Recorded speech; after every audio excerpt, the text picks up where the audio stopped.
So here is the difference between proper and common noun. Proper noun and common noun.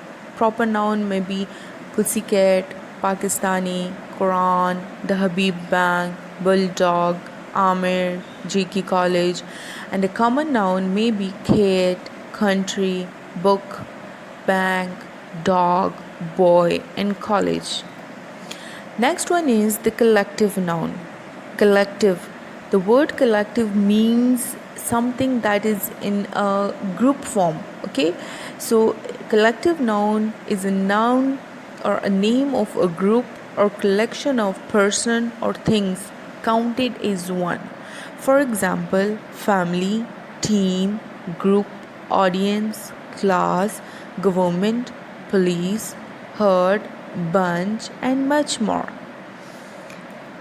For example, if I want to say family, family means a term that is used for a number of members that live together, that eat together, etc. Like a team of footballers, okay, a cricket team, like a group of students, like a class of students, like if I say bunch of keys, bunch of bananas, like herd of kettles, etc. Then next is abstract noun. That is the fourth one kind of noun.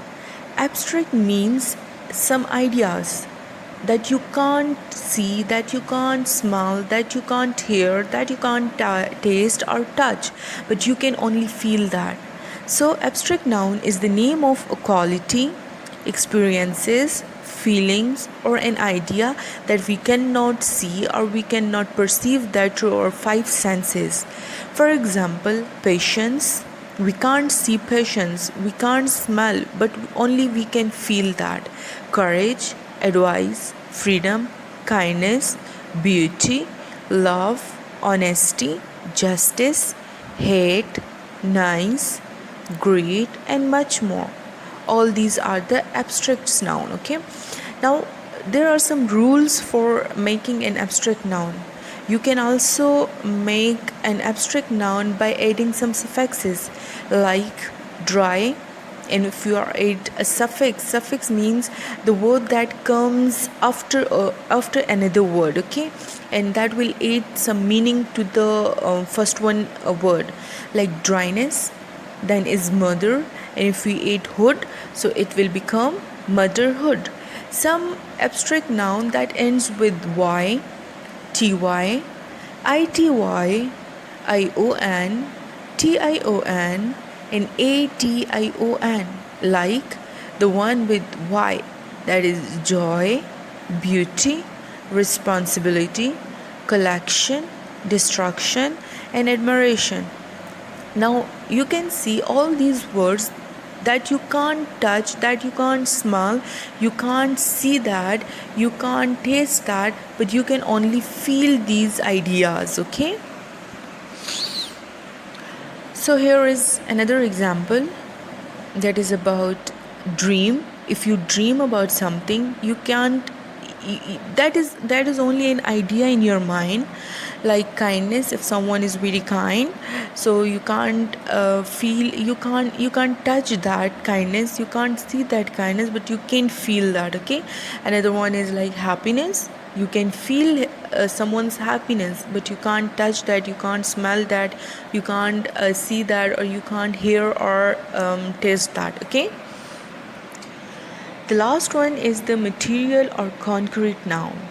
Material means something that have a weight, that can have a weight, that can occupy some space, etc. Okay, material or concrete noun. It is the name of material or substance from which things are made and which we can see, hear, smell, touch, or taste. For example, flour, iron, gold, wood, door, grate, juice, and much more. You can feel that things, you can feel all these things, you can touch this, you can even see, even can taste all these things, okay? For example, we have a puppy. Can we touch that? Can we see that puppy? Can we hear that puppy? Can we smell its odor? Yes, we can. So puppy is a material noun. The same is like pizza. We can touch that, we can see that, we can taste that, we can smell that. The same is like a noise. We can hear the noise, right? So all these are the material nouns.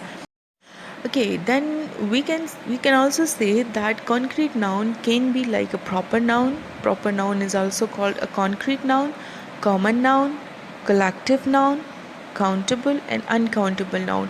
All these nouns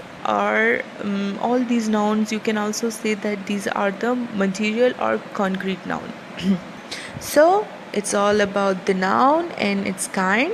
Hope so you got me, and thanks for watching this video. Thank you.